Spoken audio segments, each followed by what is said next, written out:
Hey guys, I've been doing a little bit of experimenting, mixing different mediums. I made this chart of different dark mediums to compare their qualities. I've learned since making this that some of them don't play well together.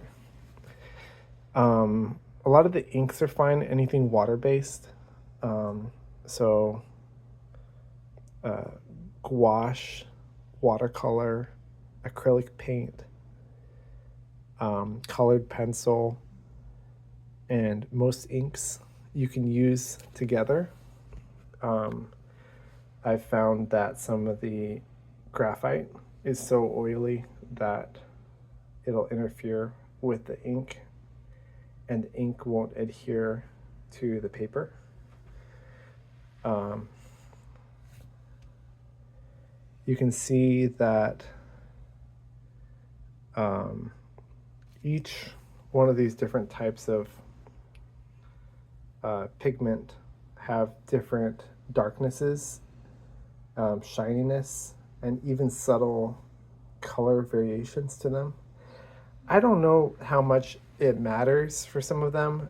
If you're scanning it in, you can adjust the darkness on your computer. But um, I've learned a lot since making this, and I wanted to share a couple notes that I had. Um, Firstly, David Finch. I've been watching a lot of his YouTube videos, and he uses uh, these tools: Micron pen.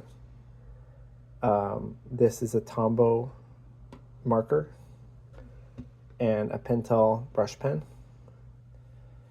And he uses these on professional work to great effect, and they work fantastically.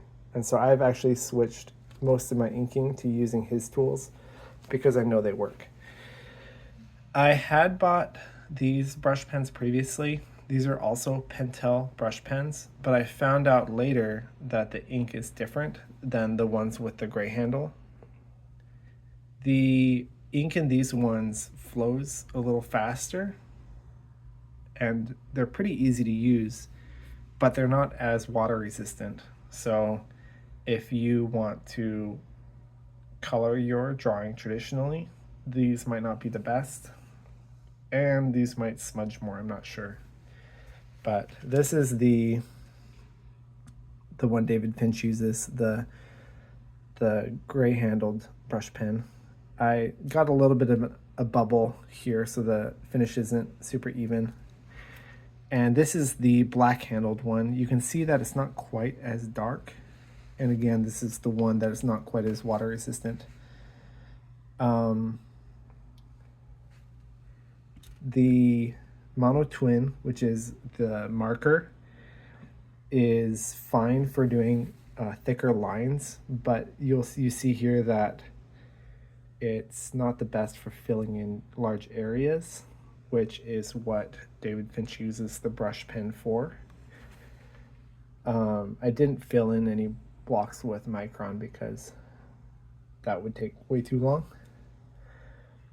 This wax pencil, the reason I included this was because in one of my comic book books, they have a technique for using a texture you can get with the wax pencil for drawing crowds.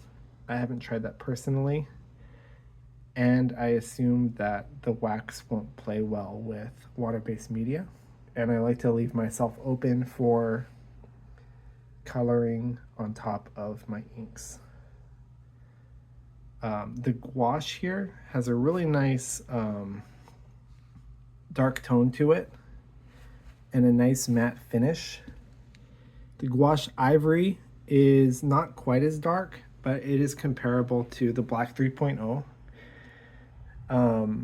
I know that there are some professionals who ink with black gouache and use the dry brush technique to soften the edges of their lines or their shapes. That's something I haven't tested yet. Here are some inks, right? So Black Cat ink, Kaweco Pearl ink, And here we have Higgins Waterproof and Winsor & Newton Black India. Those are the main bottled inks that I have. And after comparing them, I think the Higgins Waterproof Black has the best tone. The Black Cat, maybe I didn't shake the bottle enough. It could be user error, but that one doesn't have the coverage that some of the other inks do. The Kaweco, I think, is designed for more for calligraphy, but that one also isn't as dense as the Higgins or the Winsor & Newton. The Winsor & Newton also has a little bit more of a gray tone. So I think this one here is the one that I will use for quill and brush inking when I'm practicing that. Yeah, let me know if you guys have any questions.